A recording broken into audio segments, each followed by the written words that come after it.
Hi சுட்டீஸ், எல்லாரும் எப்படி இருக்கீங்க? இன்னைக்கு ஒரு கதை பார்க்கலாம். ஒரு ஊர்ல தொடர்ந்து சில ஆண்டுகளா மழை பெய்யாததுனால அந்த ஊர்ல கடும் பஞ்சம் நிலவுச்சு. மக்கள் பசியால வாடினாங்க. நல்ல உள்ளம் படைத்த செல்வந்தர் ஒருத்தர் கிட்ட அந்த ஊர் மக்கள் சென்று தங்களோட குழந்தைகளுக்கு உதவி செய்யுமாறு வேண்டினர். இளகிய உள்ளம் படைத்திருந்த அவர், இந்த ஊரில் குழந்தைகள் யாரும் பசியால் வாட வேண்டாம். ஆளுக்கு ஒரு மோதகம் கிடைக்குமாறு செய்கிறேன். என் வீட்டிற்கு வந்து மோதகத்தை எடுத்துச் செல்ல சொல்லுங்கள் அப்படின்னு சொன்னார். மாளிகை திரும்பிய அவர் தன் வேலைக்காரனை அழைத்தார்.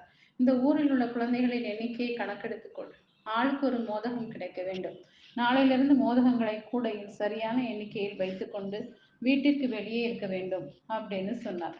மறுநாள் வேலைக்காரன் மோதக கூடையோட வெளியே வந்தான். அங்கே காத்திருந்த சிறுவர் சிறுமியர் அவனை சூழ்ந்து கொண்டனர். கூடையை அவர்கள் முன் வைத்தான்.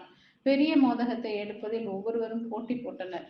ஆனால் ஒரே ஒரு சிறுமி மட்டும் அமைதியாக இருந்தாள். எல்லோரும் எடுத்துச் சென்றது போக மிஞ்சி இருந்த சிறிய மோதகத்தை எடுத்துக்கொண்டு அங்கிருந்து மகிழ்ச்சியோடு சென்றாள் அவள். இப்படியே தொடர்ந்து 4 நாட்கள் நிகழ்ந்தது. எல்லாவற்றையும் கவனித்துக் கொண்டிருந்தார் செல்வந்தர். 5ஆம் நாளும் அப்படியே நடந்தது. எஞ்சியிருந்த சிறிய மோதகத்தை எடுத்துக்கொண்டு புறப்பட்டாள் அந்த சிறுமி. தன் வீட்டிற்கு வந்தவள் தன் தாயிடம் அதை தந்தாள்.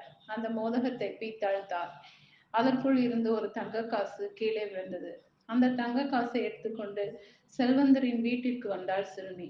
ஐயா, இது உங்க தங்க காசு, ரொட்டிக்குள்ள இருந்துச்சு, பெற்றுக்கோங்க அப்படின்னு சொன்னான்.